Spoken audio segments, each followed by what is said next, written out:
Yang satu ini, saudara, ada kisah dari seorang warga yang sakit di pedalaman Majene, Sulawesi Barat terpaksa digotong menggunakan sebatang bambu dan sarung sejauh 10 km menuju puskesmas. Langkah itu terpaksa dilakukan Babinsa bersama warga setempat lantaran akses jalan yang rusak dan sulit dilewati kendaraan roda 4.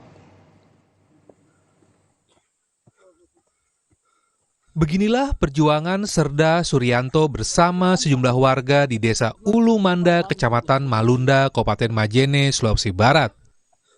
Serda Suryanto yang merupakan Babinsa di desa ini terpaksa memandu seorang warga yang sakit dan harus dibawa ke puskesmas.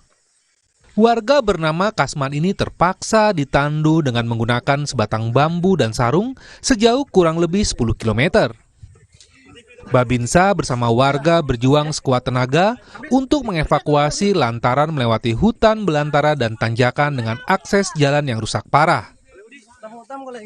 Serda Suryanto mengatakan langkah ini terpaksa dilakukan lantaran akses jalan tidak bisa dilalui kendaraan beroda 4.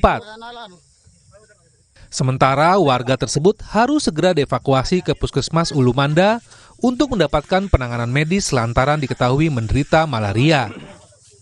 Setelah menempuh perjalanan selama 5 jam, warga yang ditandu tiba di rumah keluarganya yang dekat dari puskesmas. Sekitar kurang lebih 10 kilo dari Dusun Tamajanang ke Dusun Kalobang. Ya, alhamdulillah dengan penuh perjuangan kami tiba di Dusun Kalobang. Setelah itu saya sampaikan pihak keluarga agar pasien ini, warga ini segera dibawa ke rumah sakit puskesmas terdekat, yaitu untuk dievakuasi untuk diadakan pemeriksaan lebih lanjut ke puskesmas Ulu Manda. Karena menurut informasi dari warga setempat bahwa warga binaan saya ini ada gejala malaria. Jadi saya ambil ini inisiatif untuk agar secepatnya dievakuasi ke puskesmas Ulu Manda. Akses jalan yang rusak serta sulit dilalui membuat warga setempat berharap pemerintah segera turun tangan untuk membangun akses jalan. Langkah tersebut penting segera dilakukan demi mencegah peristiwa serupa terulang kembali.